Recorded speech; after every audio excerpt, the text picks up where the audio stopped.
నమస్తే అన్న. నమస్తే అన్న. చూసే వాళ్ళందరూ యష్మి ఎలిమినేషన్ ఎలా అనిపించిందో ఖచ్చితంగా కామెంట్లో తెలియజేయండి. ఎందుకంటే ఈ ఛానల్లో కామెంట్స్ అందరూ చూస్తారు కాబట్టి. అండ్ ఫైనల్ విన్నర్ ఎవరు అనుకుంటున్నారో కూడా ఖచ్చితంగా కామెంట్లో తెలియజేసేయండి అన్న. ఇప్పుడు యష్మి అయితే ఎలిమినేషన్ అయిపోయింది కదా, అంటే మీకు ఎలా అనిపిస్తుంది అన్న? నేను బాధపడుతున్నాను చాలా.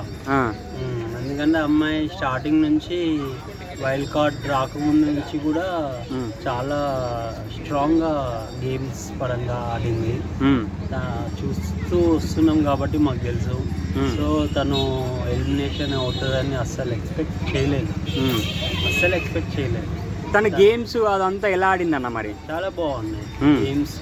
అదే చెప్తున్నాను కదా, ఎనర్జీ అనేది తన ఎనర్జీ ఎప్పటికప్పుడు ఎప్పుడు ఏ గేమ్ ఇస్తాడు మాకు బిగ్ బాస్, మేము ఏ గేమ్ ఎలా ఆడాలి ఏంటి అనేది ఏ దగ్గర కూడా తను వెనకాడుకు వెయ్యలేకుండా ముందుకే సాగింది తను. సో అలాంటి యష్మి ఇప్పుడు ఎలిమినేషన్ అయిపోయి బయటికి వెళ్ళిపోయిందంటే చాలా బాధగా ఉంది.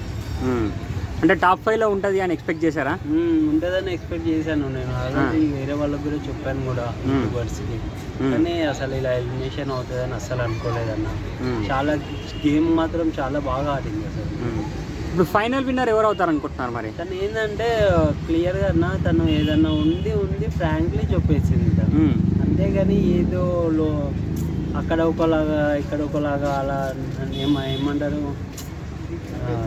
ఇప్పుడు బట్ సమ్ ఫ్రెండ్స్తో కూడా మాట్లాడుకుంటారు కదా తర్వాత టాపిక్ గురించి అయినా. అక్కడ మాట్లాడినా కూడా ఆ టాపిక్ అనేది కరెక్ట్గానే ఉంది. నాకు నచ్చింది బాగా. ఫైనల్ విన్నర్ ఎవరు అవుతారు అనుకుంటున్నారు మరి? ఎవరు నబిల్ కానీ నిఖిల్ కానీ. నిఖిల్ కానీయా? ఓకే అన్న, థ్యాంక్ యూ సో మచ్.